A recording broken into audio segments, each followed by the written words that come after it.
Swayam Prabha. Digital India. Educated India.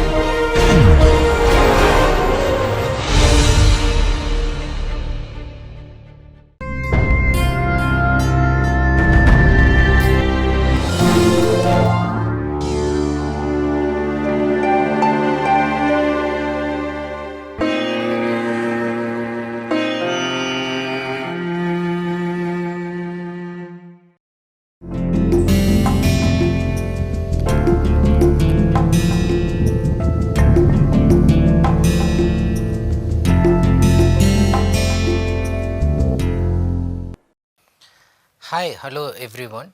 Welcome back to my course on developing soft skills and personality. I am Ravichandran from IIT Kanpur. This is part of the NPTEL MOOC project on giving courses to all students. Now, in this week, I started with discussing with you about conflict and then suggesting that you should be developing conflict resolution skills despite whatever personality development you might have attempted so far in terms of developing your potentialities, developing your attitude towards excellent and all that. Now, in this lecture particularly, I will try to focus on some interpersonal conflicts and then rather I will challenge you to work on some of the examples that I am going to give you. Before I start, let us take a quick recapture of what I did in the previous lecture, quick highlights on what we did before. I introduced to you about various definitions which are available for conflicts, but by and large conflicts are about disagreements, struggles, fights which are part of the normal life. You can be a very destructive person in terms of conflict resolution. You can also use constructive ways of resolving conflicts, but much depends on what you say and what you do not say when there is a conflict. Are you the person who is creating conflict and then trying to escalate it knowingly, unknowingly, or are you part of the person who is trying to solve the conflicts and who is trying to eliminate it as much as possible? So, we had pros and cons in terms of escalating and eliminating. We discussed about that, and then towards end I said that there are three levels of conflict resolution. One is negotiation, the other one is mediation. Negotiation is two people sitting together and trying to sort it out by talking and discussing and brainstorming, but mediation is calling a third party mostly known to each other, and then the person is trying to mediate and then bring back the relationship back to the proper shape.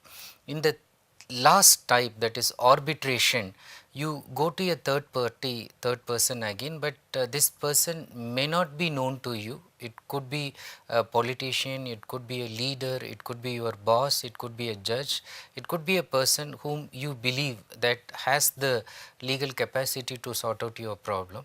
So, usually you should go to the arbitrator only when it is necessary, otherwise you try to resolve conflicts by simple negotiation at a personal interpersonal level.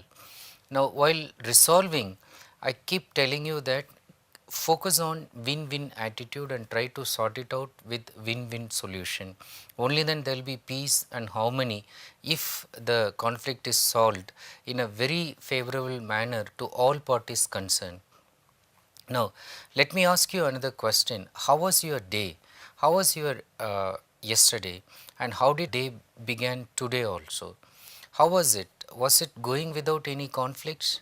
Did you start observing that there have been conflicts and then you are trying to sort it out? Or did you wish for a day that should not be without any conflicts? I would like to tell you that if you ever wish that your life should be without any struggles, life should not have any conflicts, I tell you that it will be a very boring life. You would not like to live a life that is without any conflicts. All you should need is conflict resolution skills. I tell you why life will be very boring. I give you this situation. When you go for a movie, why do you go for a movie? Why is a movie becoming a blockbuster? Look at a movie situation. A very handsome boy meets a beautiful girl. The boy is intelligent, smart, and then he has a job at hand, and the girl is also equally intelligent and smart. So they fall in love with each other. They tell the parents, and then the parents are also belonging to the same community, they speak the same language, so they like each other, and then they meet each other, and then they finalize the marriage, and then they get married, they have children in time, and the children are also growing up, they are also smart, they are also happy, and then all of them are living happily ever after. Will you pay 200 rupees ticket to watch a movie like this?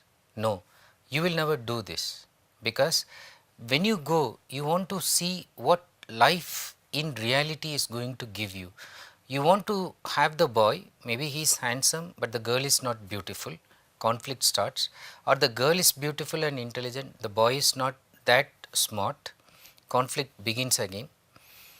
Now the boy and girl, somehow initially they didn't like each other, instead of the other situation where they meet and then they immediately fell in love with each other, they start quarreling, they dislike, and then there is a situation where it changes. That was another kind of conflict in which they learnt each other.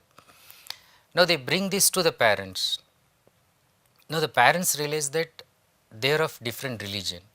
Conflict begins again. Now even if the parents are willing, now the religious community that is surrounding them is not allowing that these two kids should be allowed to get married. Now conflict continues. Now one parent goes and talks to the other parent doesn't agree. Okay, conflict will continue. Now other than religion, there are problems with regard to caste, for example, different caste. Both parents are not agreeing because of this issue. Now, even if they agree, there is a society that is not going to accept it. Now, how the protagonist, the hero or the heroine or the parents will resolve the conflicts and then bring the movie to climax where a major conflict is there and then it is resolved, and then you leave at peace the theater, and then you are willing to pay your 200 rupees to watch that movie, and the movie becomes a blockbuster depending on the way the conflict is resolved. So if you look at from this perspective, you will realize that it's like you want to know how to resolve conflicts by seeing fictitious things, and then that's the reason why you want to go to theater, that's the reason why you want to listen to stories, that's the reason why you are even involved in gossips, how somebody is handling his or her life. Okay, and it's a very conflicting situation, but how is this fellow doing? You want to know all these things. So in short, I just want to tell you that if you pray for a life without conflicts, you should understand that life will be very dull, very boring, very monotonous. If you want a very challenging, inspiring life, you need conflicts, but you need very good resolution skills, especially in terms of having a win-win attitude and solving it in a very favorable manner to all the parties which are involved in it. Now, if you want to do that, in the previous lecture I said that you should be able to look at both sides. Let's say that there are two people, and then you should be able to look at both sides. But look at the picture. Look at both of the picture for a second. Now, in the first picture, there is a square, small square. Now, where do you see this small square? Is this square on the right side bottom of the back side, or it's on the left side top of the front side? There are two sides, but there is a possibility that you may not see this square at all. You can also see this as just a big square, not the small one, and then there are just four sides, and then you may think that it's just an illusion. Now, that is the issue. If you look at only one, you obviously miss the other. Not just the other, you also miss the possibility of looking at it from a third angle. Now, in a conflict, you need to understand this, that it's not always one person who is telling you the truth. The other person is also equally telling you some other truth, but then the truth may actually not lying with these two persons, it may be somewhere lying outside these two. So if you happen to be there to resolve it, you need to listen to both. and then resolve it. You should not jump into conclusions. Look at the next example. There is again just like this, it looks like there is a small circle here. Now, where do you see this? Is it in the first look, in the front portion, and is it in the front side, center, or is it on the back side, somewhere in the bottom? Where do you see this? As I said, like this, there is always two ways to look at the same thing, and then yet there may be a third way, sometimes fourth way. So, we need to ascertain what kind of perspective we are taking before we try to resolve any conflicts. So, look at both sides, but at the same time keep it with you that there might be a third side also. And then if you are going to be the mediator, look at the third possible option which can be favorable. And if you can brainstorm even with those involved parties, you may be able to look at many other pleasant sides. Now, having said this, let us look at some conflict resolution skills and the process by which you can use it. Before you want to resolve a conflict, especially interpersonal conflict, ideally you should choose a conducive environment, which means if the boss and the worker is fighting in the office, you better take them out, take them to the canteen, take them to the cafeteria, take them to a nearby restaurant. If the wife and husband are quarreling with each other, so invite them to your home. So, this change in the environment where it is very pleasant, okay, so that is going to make a difference. The second thing is, if they are willing to talk, you can be part of it, or even the concerned parties, you can ask them to brainstorm. That is, you can ask them to come out with as many possible solutions as possible. Now, once they come out with the solutions, you just arrange them in terms of pros and cons, and then try to get the facts. Facts in the sense, instead of identifying who is right, who is wrong, just try to get the objective facts. What happened, who started first, who did what, which time, which preceded, which came later, so that you can ascertain who actually initiated it. Most of the times, as I said, there is one problem creator who might have actually initiated the entire conflict, inadvertently or even consciously, both are possible. Now, once you get the facts, if you are part of this, you should be able to do active or reflective listening. What is active or reflective listening? When you actively listen to a person, you are all eyes, all ears, and then you listen to the person without interrupting. If at all you say something, it is just to make the person continue with that.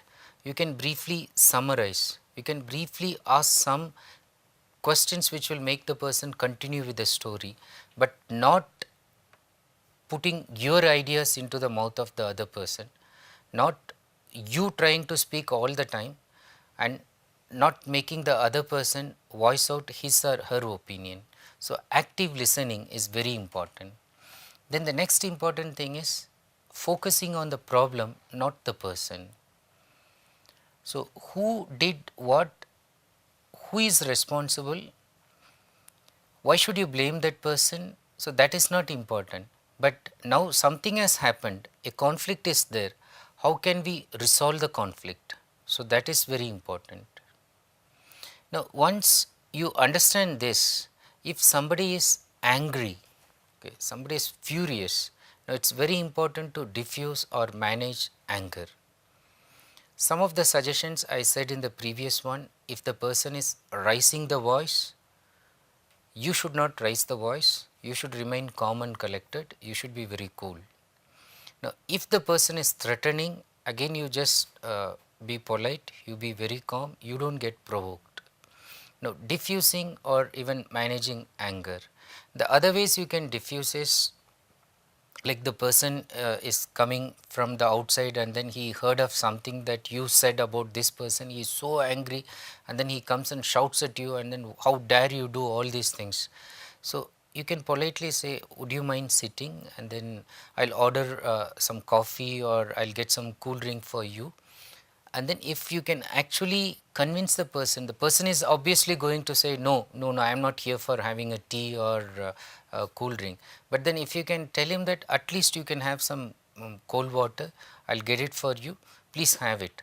Now if you can make the person drink the water, so you have actually diffused the anger of the person. It's very difficult for people to continue anger for a prolonged time.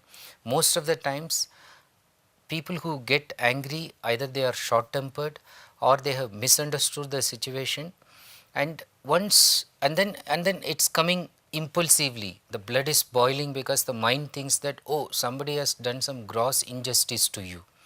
Now you have to show the person the place. Okay, now even this small gesture, that is the soft skill.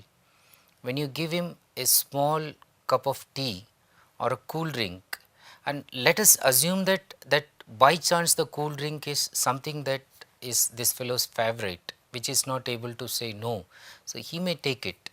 Or even water, cool water, nobody can say no to it. So the person takes it, drinks it, actually it will calm down the nerves of the person. It's one method of diffusing. There are other ways like just making the person sit, and then some if like you are somebody who is busy, so you can keep the person engaged in certain other activities like some interesting program on TV or some music. So even in the waiting, the anger will slowly reduce for the person.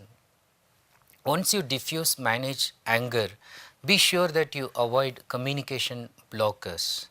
So communication blockers, we'll talk more about it later, but right now you should know that people who say, oh, you always do this, you have never done this, exhibiting that they have a rigidity of thinking, and then if somebody says something, no, no, no, you cannot say like this, interrupting, and then trying to snub the person. So these are all communication blockers. The person is not letting the other person come out spontaneously in communication. Take note of it. If that is the situation, you can say, please allow the other person to talk, and your turn will come and I will allow you to speak fully, I will listen to you. Please let the person finish it. And if the person is blaming you, say that do not blame now, so I will listen to you. If he's really done something wrong, I am there to help you. Okay, believe in me. Now, the next one is empathy skills. Go back to the first few lessons that we discussed, where I mentioned about Stephen Covey's beginning with the end in mind. He also talks about the other example, which I mentioned in the next lecture, that you try to first understand the other person before you say the other person is not understood you. Seek first to understand before you say that the other person has not understood you. So seeking first to understand what makes the other person angry, putting yourself into the shoes of the other, experiencing how the person would be feeling. Feeling into, empathy actually means feeling into the other person and getting what he's actually feeling at that moment. If you can do that, if you can empathize, so that again is going to reduce the conflict. There is also this thing that you can do, that is cognitive restructuring.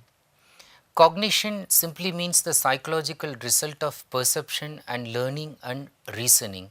Cognitive restructuring is, like I showed you in the previous picture, that for the same problem there could be 2 solutions, 3 solutions, and you can look at the same thing from different perspectives.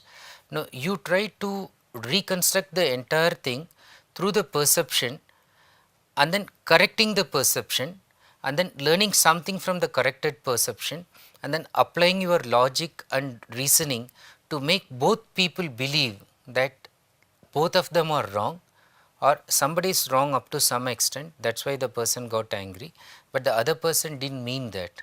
So, if you can restructure the entire thing, again you can reduce the conflict. And then finally negotiating outcomes. So, at the end of it, okay, now you do not do like this, so now you will be getting this, but you also do not feel that you are losing this, you will also get this. At the end of it, you should be able to choose a solution that works for everybody. That is the most important one. That is the reason why I say that you should have this win-win attitude and always aspire for win-win situation. Now, let us look at two examples, and I am not going to give the solutions now, I just want you to think about it. I am just going to put the conflict. Think about the conflict, and in the next lecture I am going to discuss about this and then give you the solutions, but I am not going to tell you now, but and I am not under the impression that I am the one who will be able to give you the best conflict resolution solution. I believe that you may even come out of with better solutions than me. That is why I just want you to give the conflict now, think about it, discuss with your friends, and then discuss at your family, with your neighbors, friends, colleagues, and then see like how would you resolve this situation. And this is a common scenario nowadays in interpersonal relations. Let us look at this. Shilpa and Kishore loved each other for 3 years. They waited till Kishore got a good job and got married despite the opposition from both the families. So, the conflict was there before. So, they waited for him to become financially independent. They resolved by opposing the family's wishes. So, they got married. So, the family opposed it, but they thought that they should be united. Now, they were happy to move to Mumbai for Kishore's job. So, they are going to a metropolitan city. Maybe the family is from a very remote background, maybe a village. So, they did not like the conservative mindset prevailing there. So, they left it. They were happy to move to Mumbai for Kishore's job. But after 1 year of marriage, Kishore has become uncommunicative. 1 year is just over, but slowly he has stopped talking to her. That is what is meant by uncommunicative. He is not expressing his inner problems. What he is undergoing, he is not sharing. He comes home late from work and wants to be left alone in front of the TV to unwind. So, whatever stress that is built up in the job, he just comes back home and he just wants to relax just by looking at TV. Now, Shilpa feels excluded.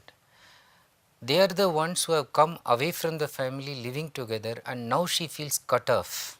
Now, this guy is not even sharing anything, not even talking to me, looking eye to eye. She realizes that Kishore has become self-centered and is unconcerned about her well-being. She thinks that he is not thinking about me. He lost his sensitivity towards me. Now, here comes the major conflict. She has been wondering whether she should file for divorce. She has come to the stage of conflict where she is thinking that there is no point in living with this guy. Why not I go for divorce and make my life happy? Now, you are there. I am giving you the role of the mediator. How would you stop Shilpa from filing for divorce and make Kishore communicative and caring? How would you do that? So, let us assume that you are their neighbor and they trust you as their family friend. Okay, so you have already a good position. So, you can, both people trust you and they think that you are an unbiased and unprejudiced person.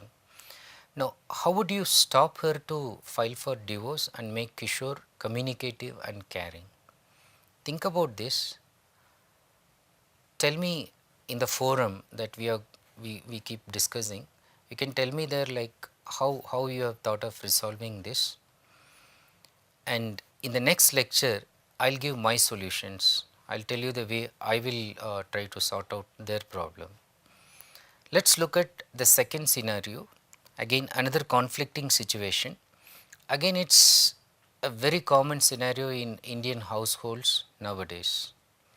This is the conversation between son and father.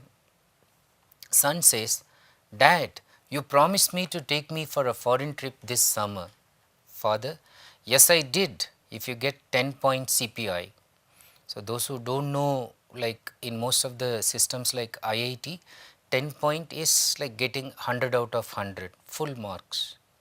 Son says, "I have got 9.6, that's close enough." So, again like 9.6 is like 96 marks. Now, father says, "But it doesn't make it 10, kid." Son says, "You're so mean, dad." Father says, "So mean to your loser." Loser, he means that you lost it. So, if you say I'm mean, so I'm mean to you. And look at Aditya, he has secured 10 point throughout. Son, but his dad loves him always and supports him. "You hate me, dad. You love only your daughter, not me." Now, father says, "That's unfair. After all I have done for you, I used all my savings to pay the fees for your college. You ungrateful dog." In his anger, he slaps him. Now, the son starts crying, and in crying, sobbing, he tells, "You will never understand me, dad. Never. I hate you. I am leaving home right now." Now, here you have an interesting role to play. Now, you are the mother to the son, and that is obviously like your wife to the husband. So, you again you are in a very lovable position, and both would trust you, listen to you. How would you stop him, the son particularly, and make both the father and the son understand each other? How would you do that? Go back to the suggestions I have given, the process also I have suggested. Use those skills, do your homework, discuss in the forum, discuss with your friends, come out with solutions, and we'll discuss this in detail in the next lecture. Now, before I conclude, as I was telling you, try to arrive at win-win solution, and if it has to be a win-win solution, remember, if you are able to provide win-win solution, at the end of it, there is an intense feeling of mutual respect, and love grows deeper with every conflict resolved. People get back closer, people become more intense and more compassionate with each other. Now, in both cases, one is leading to divorce, in the other one the son is leaving the home. It's a very conflicting, hateful situation. You need to resolve it with win-win solution. I hope you are able to find out good solution. Think about it and see you in the next lecture. Thank you.